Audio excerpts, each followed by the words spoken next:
Today I'm going to make some fish goujons. This is a really good way to make fish go further. If your fish has been frozen like mine has, get some clean kitchen towel and just dab it over the top because frozen fish absorbs water. It's really important to keep raw fish or raw meat away from anything that's going to be uncooked. The easiest way to do this is to have blue boards for fish, red boards for meat and green boards for vegetables. I'm using a fish knife. A fish knife has a thinner blade. With a claw grip, I'm just going to cut down onto the board and make fingers of fish.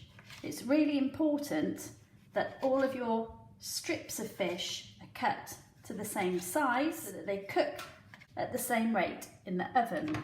Here I have some plain flour, some egg that is beaten and some homemade breadcrumbs which I'll show you in another video.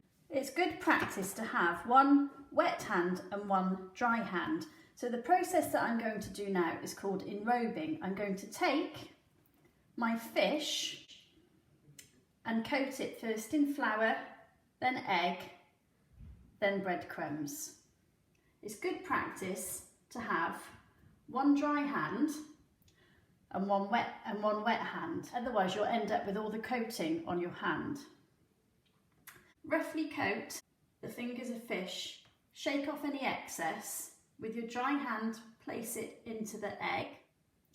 With your wet hand, rotate the fish in the egg.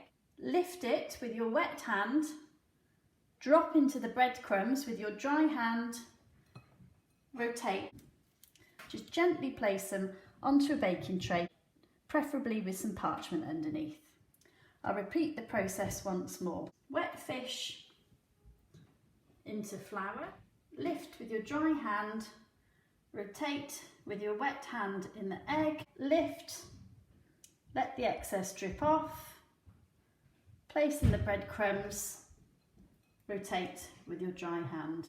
I would put them in a preheated oven on about 180 degrees for 20 minutes.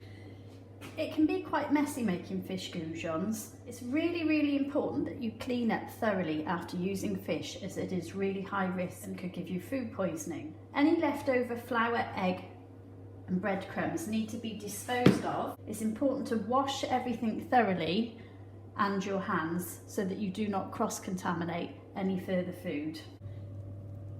Here's my goujons after 20 minutes. They're lovely and golden brown. If you have a food pro, insert it into the thickest part of the goujon and it should reach the temperature of 75 degrees. Or if you firmly touch them, no juices should escape. So here's my finished goujons. I'm serving mine as a taco with some coriander coleslaw and some sweet potato fries and a chipotle dressing.